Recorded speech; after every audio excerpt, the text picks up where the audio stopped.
بسم اللہ الرحمن الرحیم۔ وضع لمعنن، آج ان دونوں لفظوں سے بحث ہوگی۔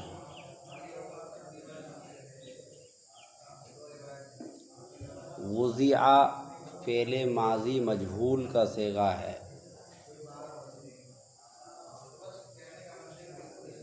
الوضع اس کا مصدر ہے، اس کے معنی ہے رکھنا، اور حاشیے کے اندر اس کا ایک معنی لکھا ہے التعیین۔ کیا معنی لکھا ہے؟ التعیین۔ ہاں، الوضع معناہ فی اللغۃ التعیین، متعین کرنا۔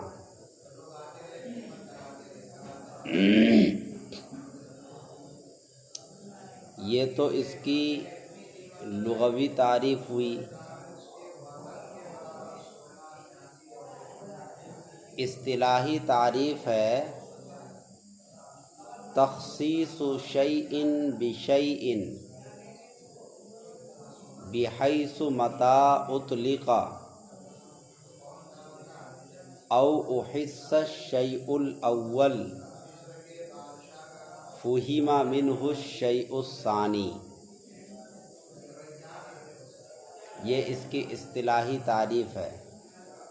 بولو، تخصیص شیء بشیء تخصیص شیء بشیء بحیث متى اطلق بحیث متى اطلق او احس الشیء الاول او احس الشیء الاول فہم منہ الشیء الثانی۔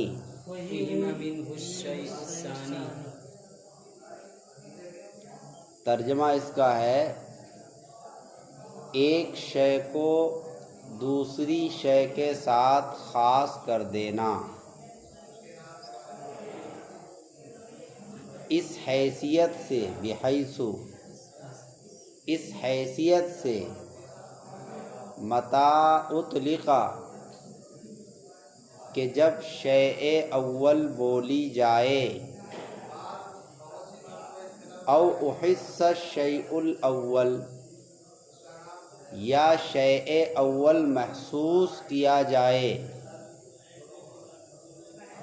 فہم منہ الشیء الثانی تو اس سے شیء ثانی یعنی معنی سمجھ میں آئے۔ یہ وضع کی اصطلاحی تعریف ہے، اور یہی تعریف آپ نے آسان منطق کے اندر بھی پڑھی ہے، دلالت اور وضع کی بحث میں۔ آسان منطق پڑھی کہ نہیں پڑھی؟ اس میں دلالت اور وضع کی بحث ہے، اسی میں یہ تعریف بھی ہے۔ وہاں اردو میں ہے، یہاں ہم نے عربی میں آپ کو بتایا۔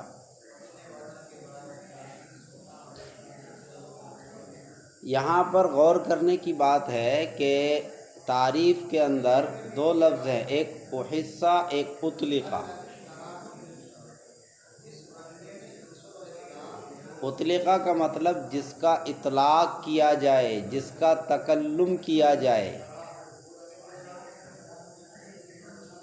تو اس سے مراد اطلاق سے اطلاق لفظی ہے۔ اطلاق سے مراد یہاں اطلاق لفظی ہے، یعنی جس کا تلفظ کیا جاتا ہے۔ جیسے ہم نے کہا زید، تو اس کا معنی سمجھ میں آیا کہ یہ ہے زید۔ جیسے ہم نے کہا کتاب، تو اس کا معنی آپ کو سمجھ میں آیا کہ کتاب یہ ہے۔ اور احسا جس کو محسوس کیا جائے، یہ دوسری قسم ہے، اطلاق معنوی۔ وہ تو اطلاق لفظی ہے اور یہ اطلاق معنوی ہے، یعنی اس کا تلفظ نہیں ہوتا لیکن یہ محسوس کیا جاتا ہے۔ اس کے اندر 4 چیزیں آئیں گی جس کو کہتے ہیں دوال اربعہ. کیا کہتے ہیں اس کو؟ دوال اربعہ. دوال اربعہ 4 ہیں: خطوط، عقود، نصب، اشارات. خطوط خط کی جمع، لائن، لکیریں.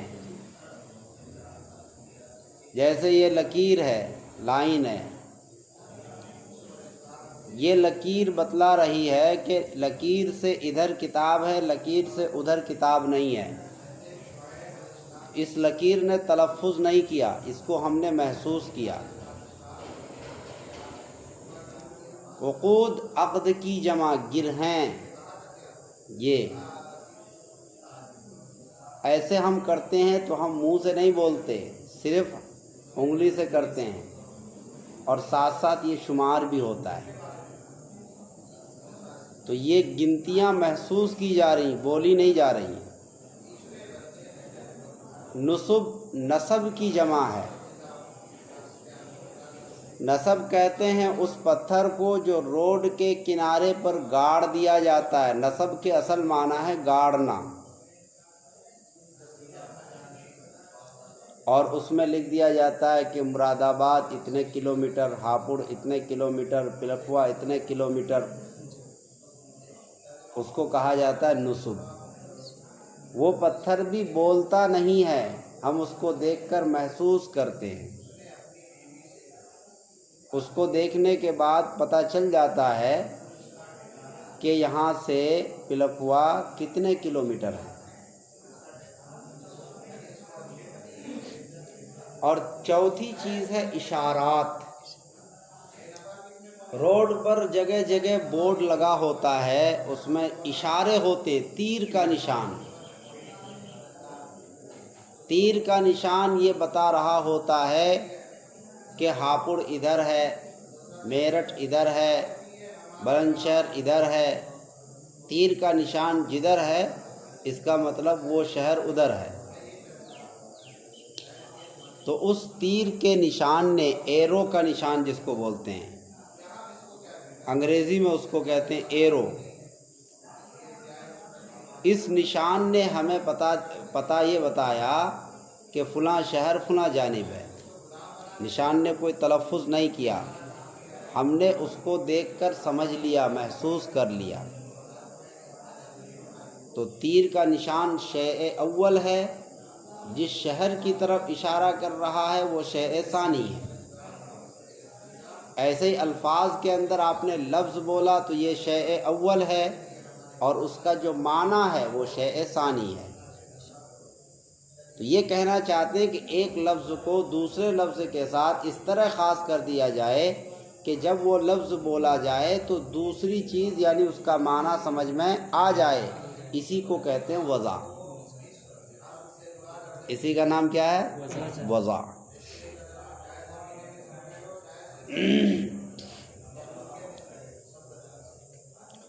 تو احصہ کے اندر دوال اربعہ موجود ہیں. 4 قسمیں خطوط، عقود، نصب، اشارات اس میں داخل ہیں. اسی لیے احصہ کی قید لگائی، گویا کہ یہ بتانے کی کوشش کی جا رہی ہے کہ اطلاق کی 2 قسمیں ہیں: اطلاق لفظی، اطلاق معنوی. اطلاق معنوی میں دوال اربعہ ہیں، اور اطلاق لفظی میں وہ تمام باتیں ہیں جس کا انسان تلفظ کرے. اب اس کے بعد ایک اعتراض ہے. اعتراض یہ ہے کہ حرف کو بھی واضح نے وضع کیا ہے، لہذا جب ہم شیء اول بولتے ہیں تو اس میں شیء ثانی سمجھ میں کیوں نہیں آتا؟ حرف جیسے الا، حرف جیسے فی، ہم نے فی کا تلفظ کیا تو یہ شیء اول ہے. اس کا معنی ہمیں سمجھ میں آنا چاہیے، مفہوم پورا سمجھ میں آنا چاہیے، لیکن سمجھ میں نہیں آتا کیونکہ فی کا معنی میں ہے. پوری بات سمجھ میں کہاں آئی؟ تو اس کا جواب یہ ہے کہ تعریف کے اندر جو اطلقہ ہے، اطلاق سے مراد ہے اطلاق صحیحہ، اور اطلاق صحیحہ یہ ہے کہ حرف کسی کے ساتھ مل کر آئے، سمجھ میں آئے گی، اسم کے ساتھ یا فعل کے ساتھ، ان دونوں میں سے کسی کے ساتھ مل کر آئے، تب اس کا پورا معنی ہمیں سمجھ میں آئے گا، ورنہ اس کا معنی سمجھ میں نہیں آئے گا۔ تو اطلاق سے مراد ہے اطلاق صحیحہ، اور اطلاق صحیحہ کا مطلب یہ ہے کہ کسی ضم ضمیمہ کے ساتھ مل کر آئے، بغیر ضم ضمیمہ کے اس کا معنی سمجھ میں نہیں آئے گا، یعنی جس کے ساتھ یہ مل کر آتا ہے اسی کے ساتھ اس کو آنا چاہیے۔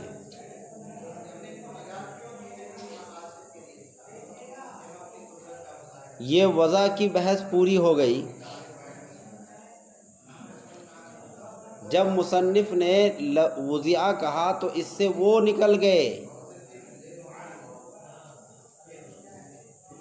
جیسے مہملات ہیں، مہملات چیزیں، اس کا تعلق معنی سے ہے، سمجھ میں آئی بات؟ مہملات اور یہ دوال، دلالت تبعیہ وغیرہ، ان کا تعلق معنی سے ہے، اس سے نہیں ہے۔ آگے لفظ ہے معنن۔ معنن کے لغوی معنی ہے قصد کرنا۔ کیا لغوی معنی ہے؟ قصد کرنا۔ اصطلاحی معنی ہے ما یقصد بشیء۔ کیا معنی ہے؟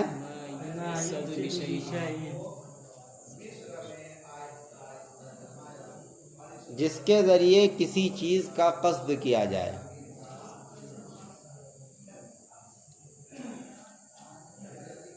معنن کے بارے میں اختلاف ہے۔ بعض لوگوں نے کہا کہ معنن مصدر میمی ہے، بعض لوگوں نے کہا کہ معنن اسم ظرف ہے، بعض لوگوں نے کہا کہ معنن اسم مفعول ہے۔ تو کتنے اقوال ہو گئے؟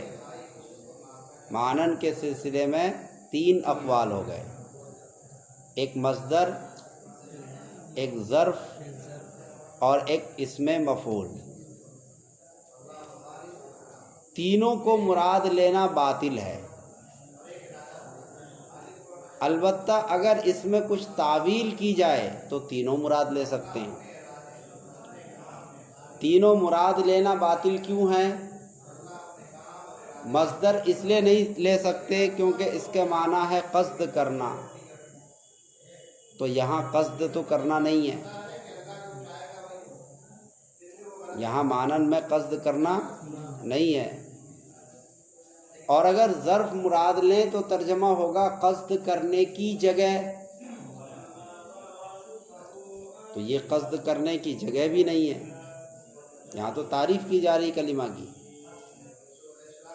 تیسری صورت ہے کہ مفعول مانا جائے، تو مفعول بھی نہیں لے سکتے، اس لیے کہ مفعول کے وزن پر نہیں ہے معنی، معنن ہے، یہ معنن مفعول کے وزن پر نہیں ہے، تو تینوں معنی باطل۔ مگر جب اس میں تعویل کریں گے تو تینوں مراد لے سکتے ہیں۔ مثلا مصدر کے معنی میں لینا متعذر ہو گیا، اس میں ظرف کے معنی میں لینا متعذر ہو گیا۔ جب اس میں ظرف اور مصدر کا معنی متعذر ہو جائے تو قاعدہ یہ ہے کہ اس کو مفعول کے معنی میں لیا جاتا ہے۔ جس لفظ میں مصدر کا معنی لینا متعذر ہو، ظرف کا معنی مراد لینا متعذر ہو، تو مصدر اور ظرف کو مفعول کے معنی میں لیا جا سکتا ہے۔ لہذا پہلی دو صورتوں میں اس کو مفعول کے معنی میں لے لیا جائے، حقیقت میں مصدر یا ظرف ہے لیکن معنی میں کس کے ہے؟ مفعول کے، کیونکہ تعذر کے وقت مفعول کے معنی میں لیا جاتا ہے۔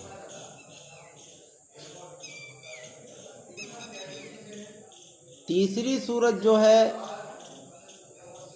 اس کی تحقیق یہ ہے کہ اگر مانن کو اس میں مفعول مانا جائے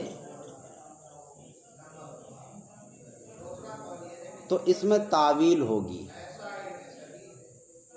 تعویل یہ ہوگی کہ مانن اصل میں معنوین ہے، مانن اصل میں معنوین بروزن مفعول، معنوین بروزن مفعول، دیکھو اس میں مفعول کا وزن ہو گیا، یہ اصل اس کا وزن ہے۔ سیدن اور سیدن جو قاعدہ آپ نے پڑھا ہے علم الصیغہ میں، اس قاعدے کے اعتبار سے معنوین میں جو واو ہے اس کو یا سے بدل دیا،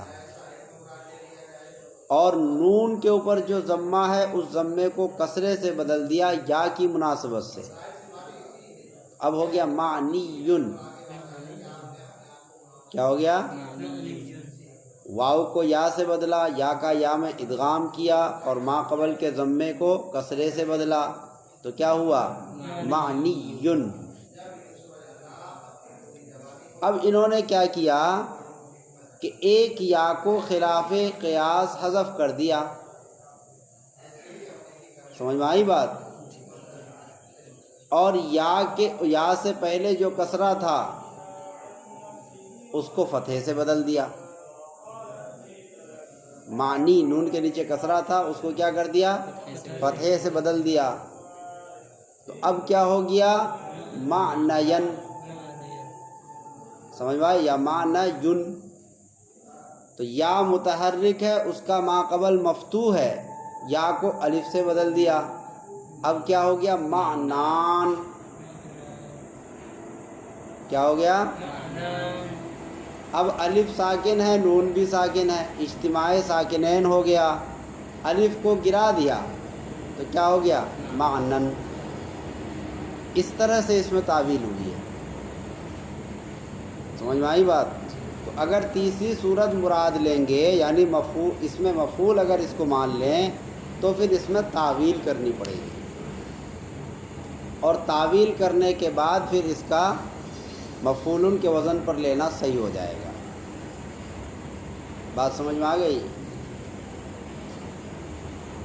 اس میں بھی ایک اعتراض ہے، جیسے وضیہ میں ایک اعتراض تھا۔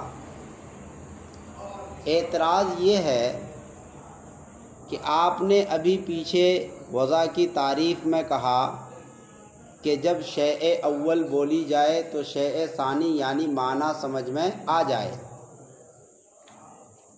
شیء اول جب بولیں گے یعنی لفظ کو تو معنی خود بخود سمجھ میں آ جائے گا، تو پھر معنی کو کیوں ذکر کیا؟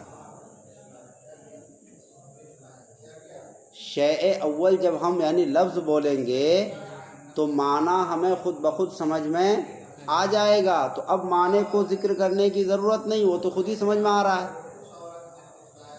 یہ اعتراض ہے کہ ما قبل میں آپ نے وضع کی تعریف میں کہا تھا کہ جب شیء اول یعنی لفظ بولا جائے تو معنی سمجھ میں آ جاتا ہے، یعنی شیء ثانی۔ تو جب ہم نے شیء اول بولا تو معنی ہم کو سمجھ میں آ گیا، لہذا معنی کو ذکر کرنے کی ضرورت ہی نہیں، وہ تو سمجھ میں آ گیا، کیوں ذکر کیا؟ جو چیز ہمیں معلوم ہو گئی اس کو دوبارہ ذکر کرنا یہ تحصیل حاصل ہے۔ اس کا جواب انہوں نے دیا کہ وضع کی دو قسمیں ہیں۔ کتنی قسمیں؟ دو قسمیں، وضع تجریدی اور وضع غیر تجریدی۔ وضع تجریدی کہتے ہیں کہ لفظ کو وضع کیا جائے، معنی کو اس سے خالی کر لیا جائے، اور وضع غیر تجریدی کہتے ہیں کہ لفظ کو وضع کیا جائے، معنی کو خالی نہ کیا جائے۔ تجرید اصل میں جردا یجرد تجرید سے ہے، اس کے معنی ہے خالی کرنا۔ تو ہماری مراد یہاں پر وضع تجریدی ہے۔ کیا مراد ہے وضع سے؟ وضع تجریدی، یعنی لفظ کو ہم نے وضع کیا لیکن معنی کو ہم نے خالی کر لیا۔ جب معنی کو ہم نے خالی کر لیا تو معنی سمجھ میں نہیں آیا، جب نہیں سمجھ میں آیا تو ہم نے باضابطہ اس کو ذکر کر دیا۔ سمجھ میں آئی بات؟ یہ اشکال تھا۔ اب اس کے بعد انہوں نے کہا کہ لفظ معنی کے ذریعے سے مہمل لفظ نکل گیا۔ کون نکل گیا؟ مہمل لفظ نکل گیا، کیونکہ اس کا کوئی معنی نہیں۔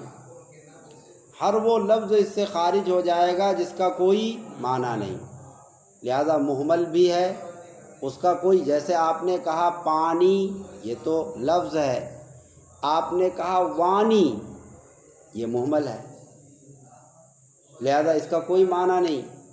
تو یہاں تو اسی کا ذکر چل رہا ہے جس کا کوئی معنی ہو، لہذا جس لفظ کا کوئی معنی نہیں وہ ہے مہمل، تو مہملات کو اس سے نکال دیا۔ اسی طریقے سے اس کے ذریعے سے دلالت طبعیہ کو نکال دیا۔ دلالت کی 3 قسمیں پڑھی ہیں، وضعیہ، طبعیہ، عقلیہ۔ دلالت طبعیہ میں لفظ نکلتا ہے طبیعت کے تقاضے سے، جیسے اح اح، درد پر، تکلیف پر بولنا، تو اس کا بھی کوئی معنی نہیں ہے، یہ تو طبیعت کے تقاضے سے آدمی بولتا ہے اور دوسرا آدمی محسوس کرتا ہے۔ تو ان چیزوں کو اسی طریقے سے حروف ہجائیہ کو نکال دیا۔ حروف ہجائیہ ابجدیہ، الف، با، تا، سا، ان کا کوئی معنی نہیں۔ لفظ الف کا کوئی معنی نہیں، با کا کوئی معنی نہیں، ان سب کو کیا کر دیا؟ خارج کر دیا۔ بس یہ یہاں تک اس کی وضاحت ہو گئی۔ آگے کل بحث ہوگی لفظ مفرد پر، اور لفظ مفرد پر جب بحث ہو جائے گی تو کلمہ کی تعریف مکمل ہو جائے گی۔ پھر کچھ اور بھی باتیں ہیں اس میں جو پوشیدہ ہیں، وہ کل بیان کی جائیں گی۔